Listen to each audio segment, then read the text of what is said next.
What I personally find even more interesting is the real reason for why she changed her views that no one seems to be talking about. Let's get right into it. Pop star Ariana Grande said that she used to be a Christian in the past, but her views have since morphed into something that people wouldn't have ever expected. In an interview back in 2013, she describes the reasons for why she changed her religious views. She said, "I was born Roman Catholic, but I lost faith when the Pope decided to tell me everything I loved and believed in was wrong. The church said SpongeBob SquarePants is gay and he's a sinner and he should burn in hell." Stop right there for a second. Now, first off, the church said, "What about SpongeBob?" That is not true. Give me a source. I gotta see this with my own eyes. That just don't sound right. Now, I'm not a Catholic and I could be wrong, but I'm pretty sure the church doesn't have any teachings on SpongeBob being a sinner who's going to hell. Just my assumption. Now, since this was a written interview and I can't hear her tone, it's possible that she might be being funny here. But if the Pope is talking about the salvation of SpongeBob, then things have gotten a bit worse than we initially thought. The church said SpongeBob SquarePants is gay and he's a sinner and he should burn in hell. And Harry Potter was a sin. And working women. I was like, enough. First the gays, then SpongeBob, and now Harry Potter. Get out of my house!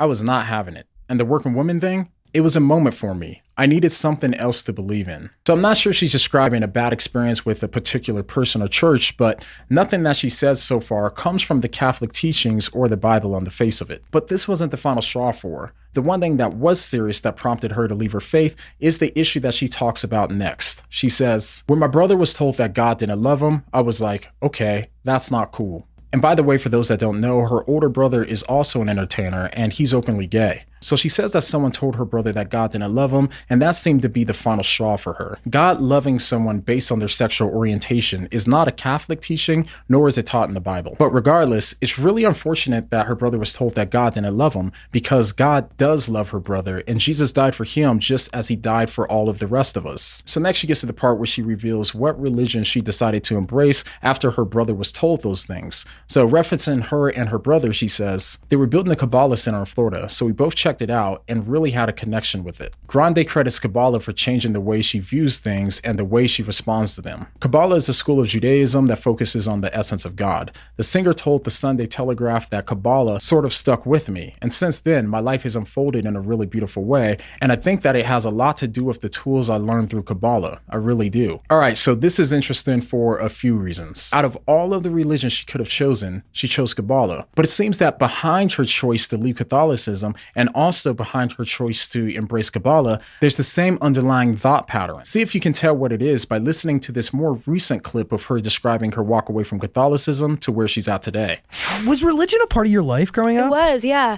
I like went to Catholic school. It was like so funny and like No, it's not funny. It's like, you know, you're raised, I'm Italian. I went to Catholic church. She's Italian. Yeah, I learned, I went to class. I did the Sunday church thing, and I think it was the Pope at the time was like totally homophobic and totally not a fan of women at all.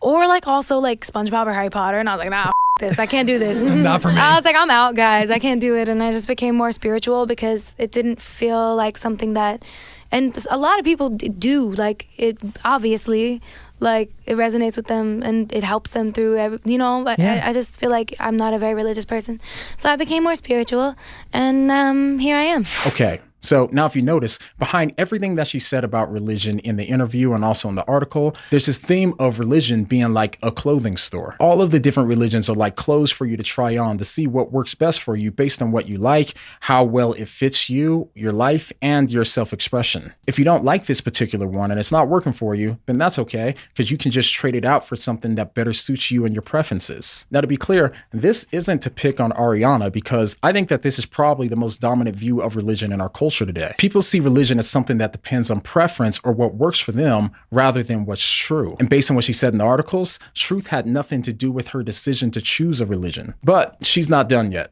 Next we read, what does she mean by tools? Grande says, you have to watch your intentions, make sure you're not giving into your ego, you have to numb your reactive state, you have the power to change your reality.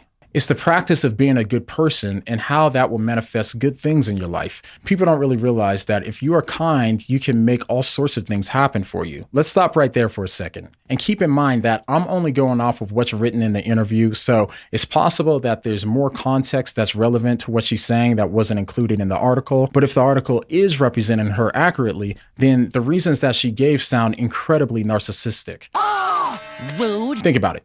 If your main motivation for you being kind is so that way you can make good things happen for you, ultimately, you aren't really doing those good things in order to help other people, but instead, you're really doing them to help yourself. The problem with motivating people by telling them that if they do good things for other people, then they'll get good things for themselves in return is that you're really just motivating them to become selfish. And of course, this is a major problem for religions since they're built with this sort of system in mind. And given that I'm a Christian, you're probably thinking, Mr. Meme, isn't that the same system that's at the very foundation of Christianity? How is Christianity any different? And that is a good question. While I understand that perception, I actually think that it's only when we understand the main point of Christianity that we can understand how it differs drastically. Think of it this way. The entire Bible in a nutshell is something like God is perfectly just. And because he's perfectly just, he's got to punish every single wrongdoing. But God is also perfectly merciful. And because of his perfect mercy, he provided a way for us to be rightly related to him despite our moral failings. And the way he did this was by loving us enough to put on human flesh, come into our world, and offer himself as a sacrifice for all of our wrongdoings. So the point here is that since none of us are accepted by God, since we do good things for other people, we don't do these good things so that way we can gain God's acceptance in return. We already have his acceptance the moment that we trust in him as a sacrifice on our behalf. Once we really internalize that point, and it takes time, only then can we start to serve others for the right reasons. We're no longer helping and serving ourselves for our own sake. We help and serve them for their sake and because we want to honor them and God. So the next question is, what does Ariana Grande believe today? Outside of the clip that we played, I wasn't able to find anything that she stated about religion in the past couple of years. But what I do know is this. The conversation that we played clips from was taken in front of a live audience of kids. We should be aware that Ariana started as a Disney star to now being one of the top singers in the entire world. And that gives her the ability to play the role of a pastor or a teacher in our kids' lives. I mean, you have a song that says God is a woman. Oh, it's about women and female energy, like feminine energy, being responsible for the whole creation of the universe.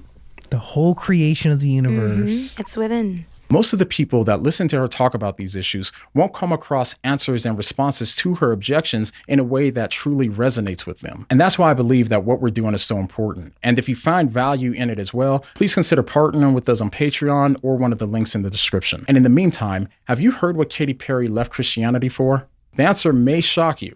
Go ahead and click here to see what I mean. But the next time you hear someone choosing a religion based on what works for them, what are you going to say? Oh, no, you don't.